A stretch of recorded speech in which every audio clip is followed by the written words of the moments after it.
Green bus സർവീസിന് അബുദാബിയിൽ തുടക്കം. 2050ഓടെ അബുദാബി പൊതുഗതാഗതം പൂർണ്ണമായും ഹരിതമേഖലയായി മാറ്റുകയെന്ന ലക്ഷ്യത്തിന്റെ ഭാഗമായാണിത്. മറീന മാൾ, അൽറീം ദ്വീപിലെ ഷംസ് ബ്യൂട്ടിക് എന്നിവയ്ക്കിടയിലെ റൂട്ട് 65-ലാണ് ഗ്രീൻ ബസ്സുകളുടെ സർവീസ്. ഗ്രീൻ ബസ്സുകളുടെ പ്രവർത്തനം വിലയിരുത്തിയാകും കൂടുതൽ വാഹനങ്ങൾ ഇനി നിരത്തിലിറക്കുക. കൂടുതൽ കേന്ദ്രങ്ങളിലേക്കും വൈകാതെ തന്നെ സർവീസ് വിപുലീകരിക്കും. 2023 നവംബറിൽ ആരംഭിച്ചതാണ് ഗ്രീൻ ബസ് പദ്ധതി. അടുത്ത വർഷത്തോടെ ഡ്രൈവർമാർ ഉൾപ്പെടെയുള്ള ബസ് ഓപ്പറേറ്റർമാർക്ക് ആവശ്യമായ എല്ലാ പരിശീലനങ്ങളും AD മൊബിലിറ്റി കൈമാറും. ബസ്സുകളുടെ അറ്റകുറ്റപ്പണികൾ നടത്തുന്നതിനും അവ പരിശോധിക്കുന്നതിനുമുള്ള പരിശീലനം ടെക്നീഷ്യന്മാർക്കും നൽകും.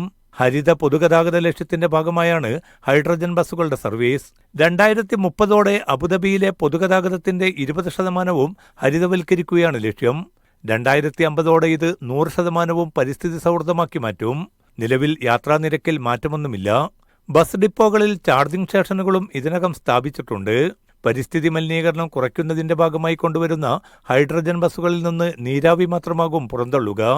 ഇലക്ട്രിക് ബസ്സുകളുടെ ഉപയോഗത്തിലൂടെ പ്രതിദിനം 3.7 ടൺ കാർബൺ പുറന്തള്ളൽ ഇല്ലാതാക്കാൻ സാധിക്കുമെന്നാണ് വിലയിരുത്തുന്നത്. Media 1 Abu Dhabi.